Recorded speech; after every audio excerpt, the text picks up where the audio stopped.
Olá pessoal, esse livro é um clássico do Afonso Martignoni sobre transformadores. Aqui eu resolvi abordar para vocês um autotransformador.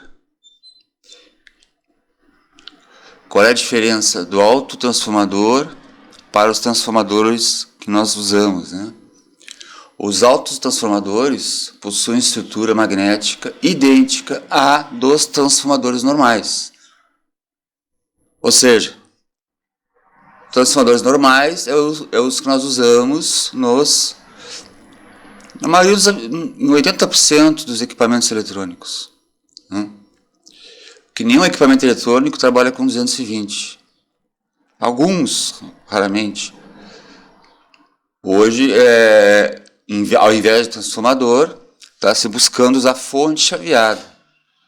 Pelo custo, pelo consumo, pela eficiência, pelo tamanho, pelo peso. Né? E aqui diz que difere na parte elétrica. Os dois enrolamentos, tanto de alta como baixa tensão, não formam dois complexos de espiras distintas, mas são, na verdade, né, são pelo contrário, agrupados em um único enrolamento. Aqui tem uma régua básica de proporcionalidade, mas olhando aqui a parte física, vocês vão ver que o que ele quer dizer com isso. Aqui nós temos um autotransformador. Antigamente se usava muito quando se quer converter 220 para 110. Na verdade, aqueles transformadores que nós temos para converter 220 para 110, a imensa maioria, ou quase todos, são autotransformador. Então, qual é a diferença? Percebam que não tem isolação aqui. Existe o núcleo magnético, aqui ele não colocou, mas aqui existe o núcleo magnético. Só que existe somente um enrolamento. Não existe um enrolamento aqui isolado de alta, um enrolamento aqui de bias, de filamento, desculpe. Então o que acontece? Aqui entra 220 e aqui sai 110. Um exemplo, nesse caso que eu comentei. Só que notem, ele usa só uma espira. Se aqui der um problema de curto, entendeu? A geladeira lá que é alimentada com 110 ou outro equipamento, ele reflete diretamente em cima da rede. Por quê? Porque não tem isolação. Aqui o contato é direto. Se aqui tem 220 e for posicionar esse fio aqui, eu vou ter 220. À medida que eu vou subindo aqui, vai diminuindo a tensão. Certo? Para isso tem um cálculo, né? O número de espiras é proporcional ao valor da tensão. Quanto maior a tensão que é na saída, mais espiras eu vou ter que retirar aqui.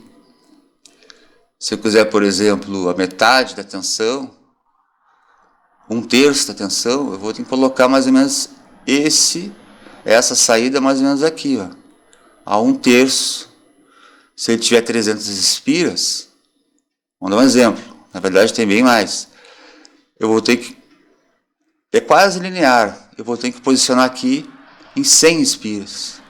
Se eu quero 1/3, ou seja, a terça parte, tem 300 volts aqui, e tem 300 espiras, vou ter que colocar onde tiver 100 espiras. Só que não tem o isolamento, ele usa uma só bobina. Agora aqui nós vamos ver aqui mais à frente, ele trabalha com a questão do isolamento. Aqui tem uma fórmula. Não vou entrar muito em detalhe, né, pessoal?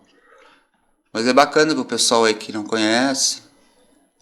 O objetivo do curso é atingir os dois públicos também. Embora o pré-requisito é ser um técnico em eletrônica, eu estou aqui passando para vocês mais informações. Aqui, ó, cálculo de espiras, do número de espiras. Aqui vocês percebam que lá no autotransformador só tinha uma espira. Agora aqui está isolado. Isso aqui eu estou transformando 220 para 110, alimentando uma geladeira, por exemplo. Se ocorrer algum problema na geladeira, entendeu? Se a geladeira pegar fogo, vamos supor, não vai impactar aqui no primário.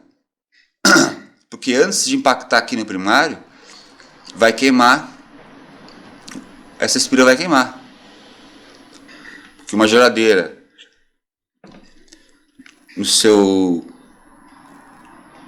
normal de funcionamento, tem uma corrente tal. Mas se houver algum problema, geladeira ou outro equipamento X, Y, Z, que é o curto, vamos dizer assim, vamos supor, o maior dano que possa acontecer, faz com que a corrente vá para as alturas. Então, aqui é núcleo de ar, ó, porque não tem ferro. Ele não coloca aqui, ó. Na verdade, deveria ter uns tracinhos aqui, né? Então, o que acontece? Não reflete diretamente no primário. Até refletir aqui, o secundário acaba indo para o pau, ou o primário. O que quer dizer acaba indo para o pau? O fio se rompe, dá aquele cheiro de queimado, aquele cheiro de verniz. Não sei se vocês já sentiram. É quando dá pane aqui no secundário. Quando a carga, né, a gente chama de carga na eletrônica.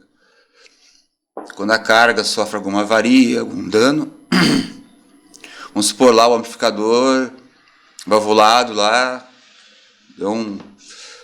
caiu no chão, jogaram água por cima, a válvula foi para o pau de forma crítica.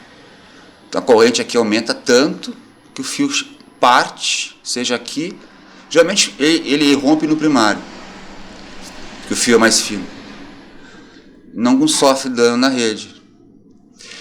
Aqui, ó, o número de espiras do secundário.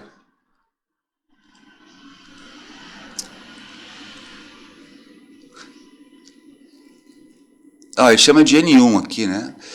Que é a tensão no primário, vezes 10 na 8, sobre 4,44 vezes BM. S é a área.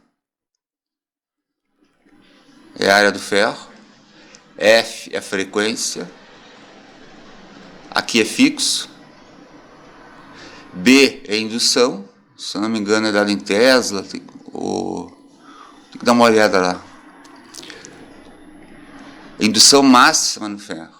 Para lâminas de ferro silício de boa qualidade, com resfriamento natural, BM vale 11.300.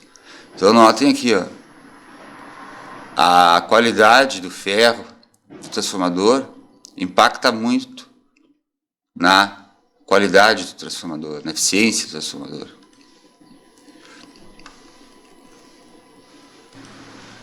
Aqui pela matemática, quanto maior a indutância, melhor a qualidade do ferro, menos espira eu vou ter. Então aumenta a indutância, aumenta o denominador, diminui aqui. Então a indução, a área e a frequência é inversamente proporcional ao número de espira. Ok? Agora já é proporcionalmente a tensão que a gente quer. Ou que existe ali, né? Na verdade. Aqui vamos supor que eu quero 100 volts. Boto 100 volts, 60 Hz. Calculo o horário do ferro. Nós vamos ver depois. E na tabela a gente vê quanto vale o BM.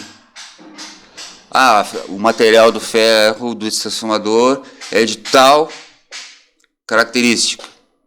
gente vai lá na tabela e olha.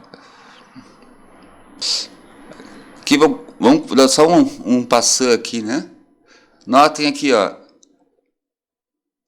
Está entrando 120 volts, está saindo 220. Como a tensão é proporcional ao número de espiras, eu vou ter mais espiras aqui, ó, no secundário do que no primário. No primário eu tenho 264 e aqui eu tenho 532. Fio, número 20. Quanto maior o número tal, mais fino ele é. E aqui eu tenho fio número 18. Isso aqui existe uma tabela chamada AWG, que lá menciona o número 18, o diâmetro dele, a corrente que ele suporta. Ok?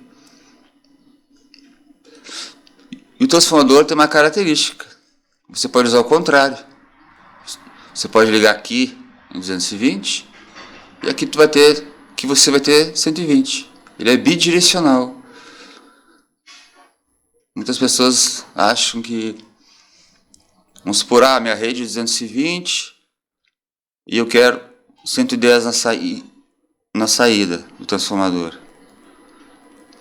Mas eu tenho um transformador que transforma 110 para 220. Então o que você faz? Inverte. Não tem problema nenhum. Você vai ter que adaptar o sistema de tomada, às vezes, de encaixe. Aqui ele fala das seções, né?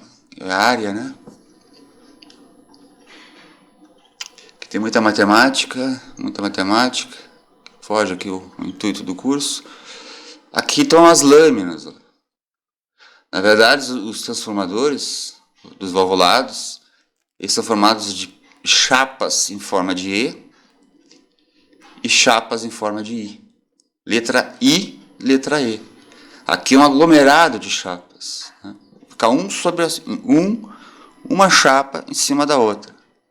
Depois é aparafusado, faz com que as chapas fiquem bem untadas uma com as outras. Quanto mais em contato, melhor é o transformador. Aí é a questão de força física, né? De pressão, né? Aqui ele fala que aumentando-se o entreferro, diminui a indutância e, por conseguinte, maior será a corrente absorvida e vice-versa. A indutância é dada em Henry, a unidade de medida, né? Corrente em amperes, frequência é hertz, né? A gente chama de F. E aqui a reatância. A reatância é todo transformador, toda bobina possui uma reatância. Ao contrário que no capacitor se chama capacitância. Olha só, pessoal, que show aqui, ó. Aqui está o transformador de força. Possivelmente esse aqui é o E ou é o I. Né? Se aqui for E, aqui é o I, que nós vimos. Ele se encaixa aqui dentro. O ferro. Não existe interrupção aqui no ferro, ele tem que ser todo ele fechado. Aqui as lâminas, né? Aqui o enrolamento primário. E aqui rolamento secundário. Que ele fala até a intenção de saída, né? Então o que acontece? Aqui é o número de voltas, número de espiras, que é calculado, né? Não é o propósito desse curso abordar como é calculado, né? Como se fabrica. Pessoal, fabricar transformador de força é desperdício de tempo e dinheiro. Não fabrique, vocês vão perder tempo. Transformador de saída, eu conheço um senhor no Brasil que ele mesmo fabrica. transformador de saída ele é muito mais xarope, digamos assim, né? A cada camada aqui, ó, porque aqui não é só esse número de espiras que tem aqui, ó. Vamos supor que tem 50 aqui. Não, terminou 50, enrola mais 50, mais 50, mais 50, mais... Certo? É na hora de 1000 espiras aí, vamos chutar por cima, né? Então é um trabalho árduo. E o fio é muito fininho. Você tem que ter uma enrola... um equipamento que enrola, né? Esqueci o nome agora. Isso aí está ultrapassado. E aqui então é o transformador. Em qualquer lugar do mundo você vai ver o transformador é dessa forma. Não tem outra. Então vocês notem aqui, ó, a tensão de saída está alimentando algum equipamento aqui, ó. E esse equipamento aqui é uma pane. Ó, essa pane ela é por acoplamento magnético com a tensão da rede. Ela não chega através de um fio até aqui. Perceba? Não, se der pane aqui, pode até dar pane aqui, mas vai cair o disjuntor. Ou antes de cair o disjuntor, o fio se parte. Ele é fininho. E a pane é grande.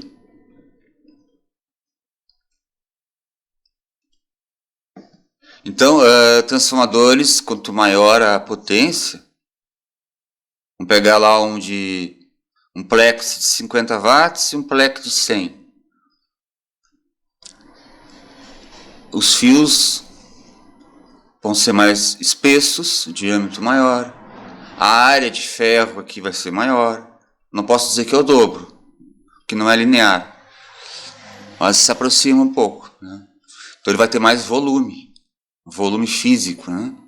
Mais peso também. Agora, o transformador do plex de 50 e no de 100, eles vão ter a mesma qualidade do fio, mesma qualidade do ferro, mesma fonte de fabricação, mesmo fabricante, né? O que vai aumentar é o tamanho, número de espiras, tamanho da massa de ferro. Lembrando, né? A energia é impossível ser criada, né? Ou destruída, né? Ela é transformada.